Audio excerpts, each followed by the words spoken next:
എപ്പോ ഇത് എന്തെങ്കിലും ഒന്ന് മറക്കും സമയം. നിങ്ങൾ ഇവിടെയൊന്നും കണ്ടിട്ടില്ലല്ലോ. ഞാൻ തൃശ്ശൂരേട്ടാ. തൃശ്ശൂരാ? ആഹാ, അവിടെ ഫുൾ ബംഗാളികളാ, പണി തീരെ കുറവാ, അതുകൊണ്ട് ഇങ്ങോട്ടേക്ക് വന്നതാ. ഇവിടെ കുഴപ്പമില്ല. ഇതവിടെ വെച്ചോട്ടാ, ചായ കുടിച്ചോ. താങ്ക് യു ഏട്ടാ. പുള്ളി കൊള്ളാല, വെറുതെ പൈസ തരികയെ. ഈ കണ്ണൂർക്കാർ നല്ലതാന്ന് പറഞ്ഞേ വെറുതെ അല്ല.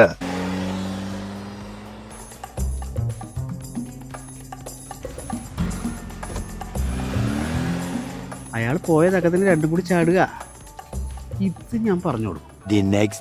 ഏട്ടാ ബാഗ് എപ്പോ മറന്നു. നേരത്തെ പറഞ്ഞോ. പിന്നെ ഞാൻ വാതിലടക്കാൻ മറക്കറേട്ടാ. എന്നോട് ഇന്ന് പണിയൊന്നും കഴിയൂലേ? ഒരു കാര്യം പറയണ്ടായിരുന്നു. ആ ഇതാരാപ്പാ? അതെ, സാറ് ഇവിടുന്ന് പോയ തക്കത്തിനെ ഒരു വന്ന് ഭാര്യയും കൂട്ടി ബൈക്കിൽ പോവാറുണ്ട്. ആ ചേട്ടാ, ഒന്നും കുഴപ്പമൊന്നും ഉണ്ടാക്കരുത്. എന്നേട്ടാ ഇതവിടെ വെച്ചോട്ടാ. എന്തിനേട്ടാ?